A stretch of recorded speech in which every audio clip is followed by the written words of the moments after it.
안녕하세요. 중국 전문 채널 찐중투입니다. 우주산업과 관련해 미국 우주산업 전문 매체인 스페이스 뉴스 2024년 4월 8일 기사 한 편을 공유하겠습니다. 제목은 미국은 중국의 북두 위성에 의해 GPS의 지배력을 잃어가고 있다. 중간중간에 부연 설명 필요시 참고로라고 멘트할게요. 20세기의 미국은 소련과 우주 패권을 놓고 경쟁했다. 지금 새로운 세기의 미국은 중국이라는 또 다른 라이벌을 만나게 됐고 위성항법이라는 중요한 영역에서 이미 중요한 전투가 벌어지고 있다. 지금 미국은 뒤처지고 있다. 참고로 위성항법은 Satellite Navigation, 위성항법 또는 위성항행이라고도 하는데요. 위성에서 발사되는 전파를 관측하거나 위성을 중계국으로 하여 이용하거나 함으로써 자기 위치를 확인하고 또는 유도됨으로써 진로를 결정하는 항법입니다. 항공기, 선박, 자동차 등에 이용되고요. 네, 계속할게요. 미국은 지금 뒤처지고 있다.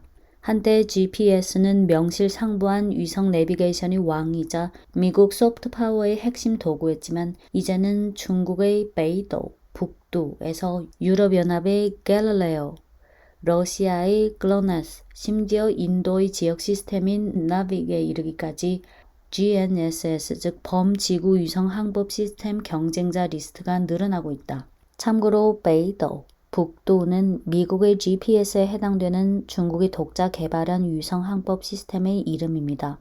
참고로 GNSS는 Global Navigation Satellite System, 범지구 위성 항법 시스템입니다. 계속할게요.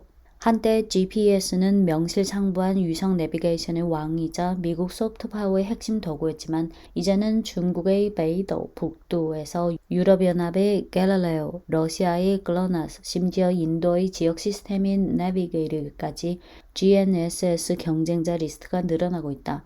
그중 가장 중요한 라이벌이 중국이라는 건 의심할 여지가 없다. 중국은 지금 세계에서 지배적인 위성 내비게이션 시스템인 GPS를 대체하려 하고 있고 GPS를 사용하는 국가에 대한 자국 소프트파워의 영향력을 높이기 위해 적극적으로 노력하고 있다.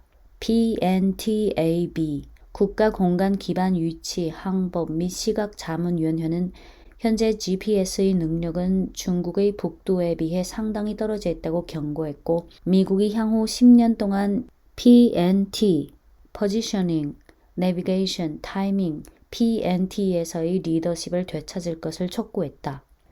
미국이 뒤처지고 있는 이유는 다음과 같다.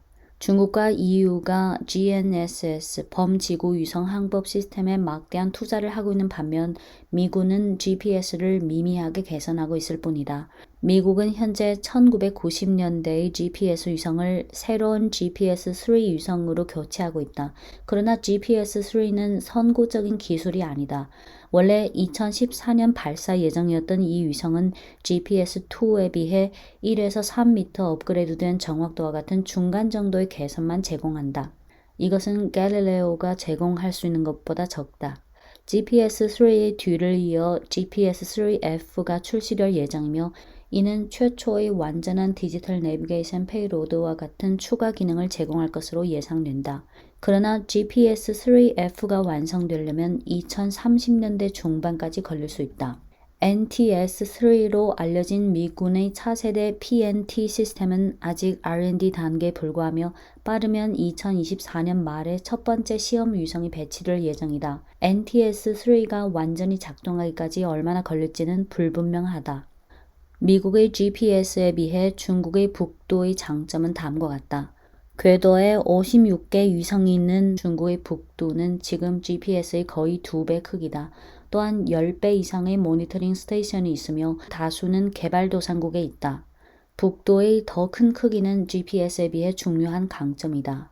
하버드대 케네디 스쿨 벨퍼 센터 보고서에 따르면 중국 북도의 더 큰 별자리는 전 세계 여러 지역에서 더 큰 PNT 데이터 가용성과 경우에 따라 더 높은 정확도를 제공한다. 이것은 역사적으로 GPS가 부족했던 아프리카와 동남아시아 등 개발도상국의 경우 특히 그렇다. 일본 매체 니케이 아시아는 2020년 중국의 북두가 165개국에서 GPS를 이클립스 한다고 보고했다. 참고로 영어 eclipse는 일식, 월식의 그 식이라는 뜻인데요.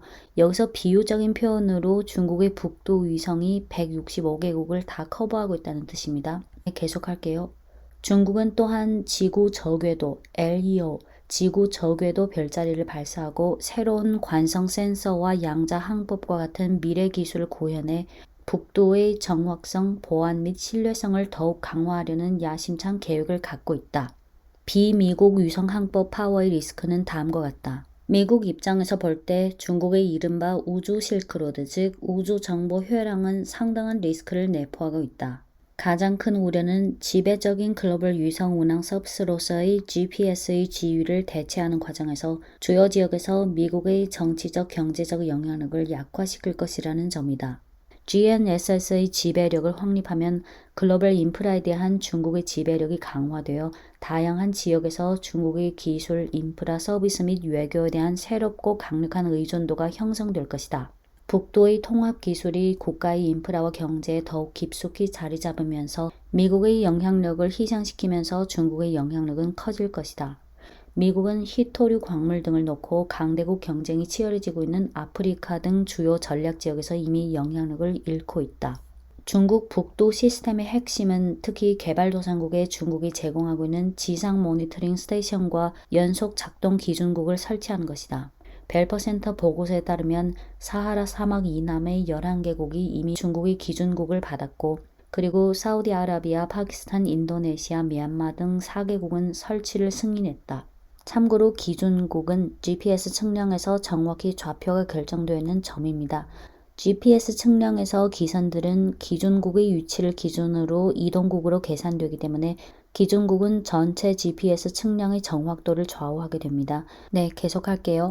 미국은 GNSS, 범지구 위성 항법 시스템의 분열과 GPS 경쟁자인 중국의 부상으로 중요한 순간에 직면해 있다. 중국 북도의 발전이 GPS나 다른 미국 서비스와 일치하지 않는다면 미국의 글로벌 소프트 파워와 주요 신흥 기술에 대한 표준 및 규칙 제정을 결정하는 미국의 역할에 상당한 영향을 미칠 것이다.